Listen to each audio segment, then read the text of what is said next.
Hello everybody, we are the Heine Brothers Film Channel. Today we're going to do a top 10 on top 10 film noirs of all time.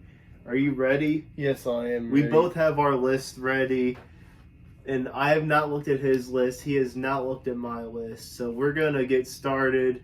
There'll probably be a lot of different movies. There'll probably be, I wouldn't be surprised if there were like 10 different movies, but we might have a couple similar ones. Sure. And the only thing that it has to be between the 30s and the late 50s. Because after that, it gets more into neo-noir territory. We're going film noir, neo-noir. We can do a top 10 neo-noir video if you guys want to see that. But for today, top 10 film noirs. I'm going to get started with my number 10. It's M from 1931. One of the first ever film noirs of all time. It is a Fritz Lang directed film. It's a German film. Probably never heard of it. AC probably hasn't. Never. It's a classic. It's a short movie too, and it's a murder mystery. They're trying to find the M for murder. And it's about trying to find who is the murderer, who's making all these murders happen. It's very basic, but it's a great watch. And it's historical too, one of the first film noirs. So check it out. Fritz Lang also directed Metropolis, in my opinion, the best silent film of all time. So it's only fitting. He's number 10. What's your number 10? My number 10 is Rancho Notorious from 1952. And it's like a drama movie. Oh, really? Okay. A crime movie, yeah. Well, these are all film noir movies, so all of these films are going to be That's film a black noirs. and white.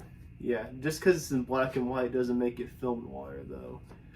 But what's it called again? Rancho Notorious from 1952. Never heard of it. All right, so number 9 is Night of the Hunter from 1952, I want to say. 1952. It is a classic. Have you seen Night of the Hunter? Yep. You're actually a couple years off. What year was it? 1955. Okay. So what did you think about Night of the Hunter? It was probably about a 5 out of 10. Who'd you like that was in the film? I think Best Flowers and Frank Mills. Okay. But check it out. Ignore what he said. Give it a shot. And let me know if you've seen it or if you watch it after you watch this video. Let me know if you agree with me more or AC more. We shall not a see. fan of it. I love it. So number 9, Night of the Hunter. What's your number 9? My number 9 is You Only Live Once, starring Sylvia Sidney and Henry Fonda. That came out in 1937. 1937. And how'd you watch it? I believe I watched on Prime Video the first time, and then I watched it again on Tubi. Okay. A few months about a month or two later. Okay, so that was his number 9. My number 8 is In a Lonely Place, which is a Humphrey Bogart film noir. And I watched it last November because it's Noir November. So I watched some noir films, and that was the first time I'd seen it, and I'll probably watch it again either this November or in a future November sometime. Or next year. Yeah, Humphrey Bogart in the lead. He's perfect film noir lead. If you want a good film noir male lead, he's your guy. And it's one of his best performances. And that says a lot because of his historic career. Of course, you got Casablanca, you got African Queen, Treasure of the Sierra Madre, but this one stands out as one of his best. He's a scary character. You don't want to mess with him, let's put it that way. In a Lonely Place, it's my number 8, and it's one of the best performances of his career. Number 8 is The Man with the Gun. The Man with the Gun. Yeah. Who's in that movie? I believe it was. I believe it was either Kirk Douglas or Glenn Ford. Okay. All right. Number 7 for me is an Alfred Hitchcock film, Notorious. That, I believe, is from 1946. 1946. And involves the Nazis. There's a spy, Nazi spy, trying to figure out what's true and what's not. I don't want to give away too much, but it's, of course, a Hitchcock classic. There's so many of those. And this is one of his less talked about, and it needs to be talked about more. Have you seen Notorious? Is this from 1946? Yeah, 1946. I Cary Grant's in it. I didn't think it was that good, but I have seen it. Probably about a 4 out of 10 for me. Wow. Man, that's harsh. You're a harsh critic. Yeah. That's my number 7. Now, what is your number 7? And also, did you see In a Lonely Place, the movie before? Not yet, but I think Humphrey Bogart. James Arness has a small part in that one. Okay. That's my number 7. My number 7 is The Enforcer. Who's in The Enforcer? I'm really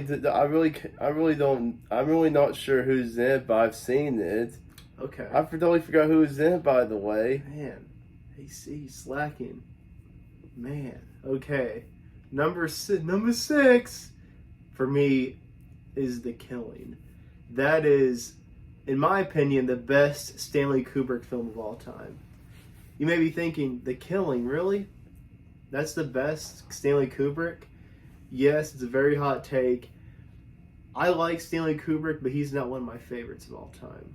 He's not the best, like a lot of people say. He has some great films and some other films that I like, but I don't love like other people do. But The Killing, there's some memorable scenes. People think it's not. It's a lot of cheaper budget for him. This is one of his earlier films. It's from the 50s, but there's some memorable scenes, some chase scenes. There's some horse racing involved too, towards the end of the film, the horse racing. There's a chase scene in the horse race, or some type of race. I don't know if it was a horse race. I'm pretty sure it was. It's been a little while since I've seen it, but best Stanley Kubrick film, one of the best film noir of all times. You should check it out. Have you seen The Killing? I believe I have. What'd you think? It was probably a 6 out of 10. Okay, so you thought it was mediocre. Yeah. Okay.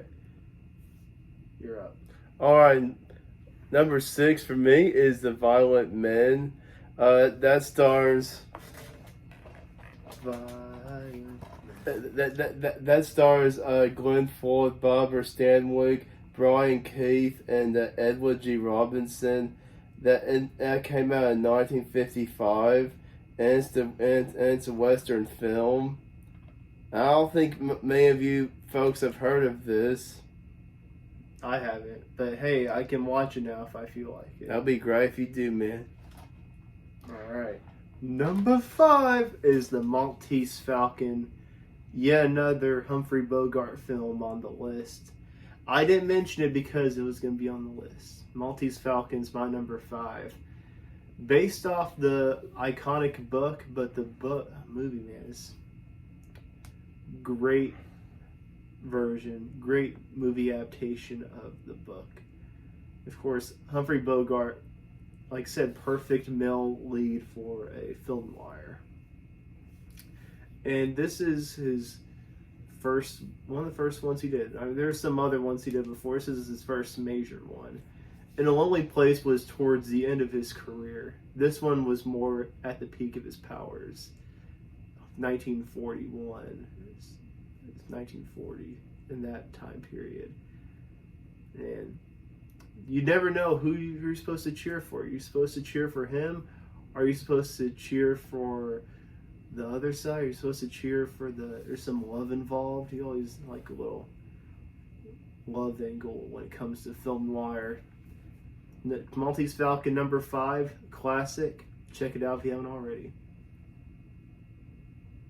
My number 5 is He Walked in the Night, which came out in 1948. Who's in He Walked in the Night? I don't know that. I don't. Well, there's some great. There's actually Jack Webb from Dragnet's in that movie. He's not the lead star in the movie, but it was him and Frank Cady was in it, and a few others guys. Okay, all right. Number 4 is another Alfred Hitchcock film, Strangers on a Train.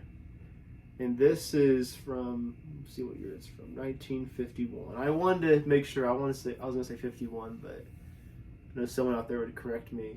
This is... Of course they would. Yeah.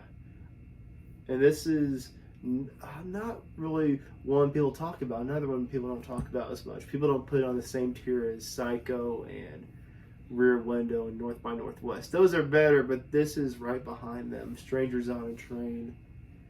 And I watched it on Blu-ray. This is where it may be on Max now, but I don't know. But at the time, a couple of years ago when I watched it, it wasn't streaming, so I had to get it on Blu-ray. One of the best Warner Brothers production. Of course, you got a great score, great screenplay. This is unpredictable. You don't know what's going to happen next.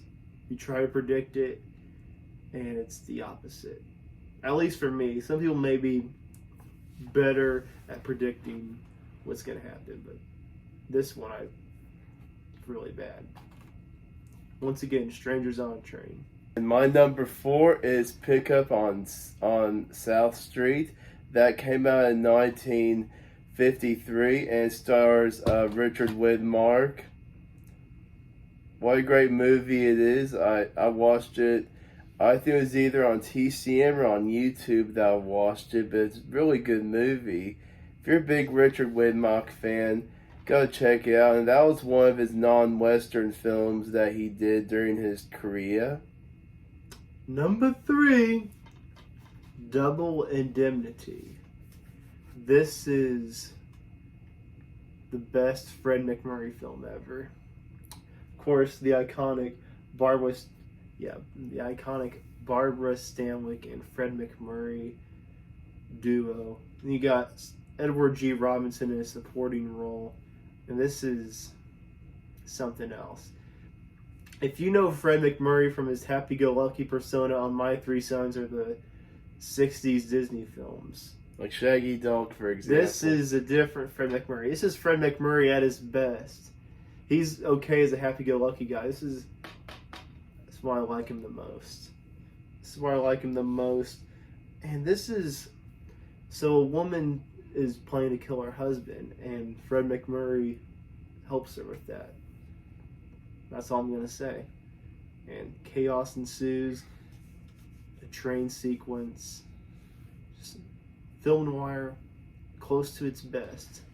It's my number 3.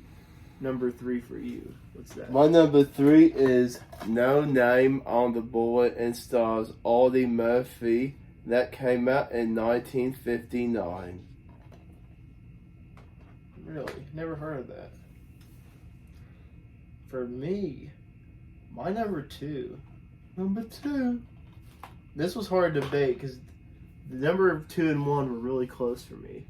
Number 2 for me was Third Man from 1949. And this was my second favorite Orson Welles film. Citizen Kane, obviously, number 1 best Orson Welles film. This is a Carol Reed directed film. This is set during the close to present day. This was set in the early 40s.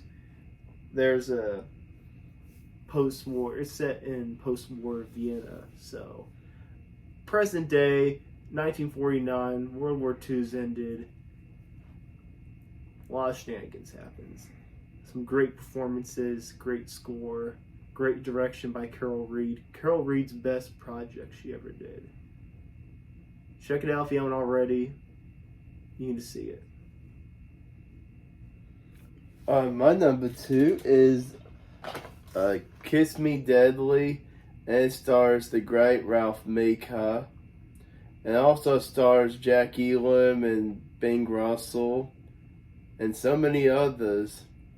This movie came out in 1955, and I bought this at McKay's last year. That's right. Ooh. Any guesses what my number one is? Oh, I don't. Whisper. If you have any guesses. What? It's not. My number one is Sunset Boulevard. And this is one of the best films of all time, period. Probably my top 15, maybe top 10 all time. But it's about an actress from the silent era trying to revive her career, trying to get someone to write a movie about her, trying to get back in the limelight. She's trying to get back into obscurity, or trying to get away from obscurity, because her voice wasn't fit for the talkies, as they called them, and a lot of stuff happens. This is a masterpiece by Billy Wilder. Billy Wilder, one of the best directors of the 50s and 60s. This is one of my favorite Billy Wilder films. That's my number one film noir. There are a couple other films that could have been on the list, but I thought they were borderline film noirs. The 10 I had, I was like, no question that there are film noirs, 100% film noirs. There are a couple others where I could have had them high on the list, but I was like, people might say they are. I don't think they are. So 10 bona fide film noirs for me. Those are my 10. We still haven't heard your number one yet. Oh, yeah, I'll find out. Number one. Number one, of course, and it's Double Indemnity. Double Indemnity. Double Indemnity. It stars Fred MacMurray, Barbara Stanwyck, and Edward G. Robinson. It was directed by the great Billy Wilder. Yes. And it came out in 1944. Billy Wilder also directed The Apartment, which was in 1960, and him and Fred MacMurray got to work with each other in that movie, which stars Jack Lemmon, but Fred was in a supporting role. He was that film. He was the third lead, I'd say. Yeah, third. Yeah, Jack Lemmon, Shirley MacLaine, and Fred MacMurray. Yeah. I don't think I'd call that film noir. That was one of the ones I was borderline on, but at the end of the day, I just thought it's not. It's not as much as these 10. They would have been up there in my top 10, though. But thank you for enjoying this video. Let us know if you have your favorite film noirs of all time. Give us some video ideas, maybe another top 10, maybe a collection video ranking. We're up to almost anything. We are. But if you want us to do a top 10 neo-noir next, let us know and we'll do it. So, thank you for enjoying the video. Keep going and growing, and happy wiggling. See you guys.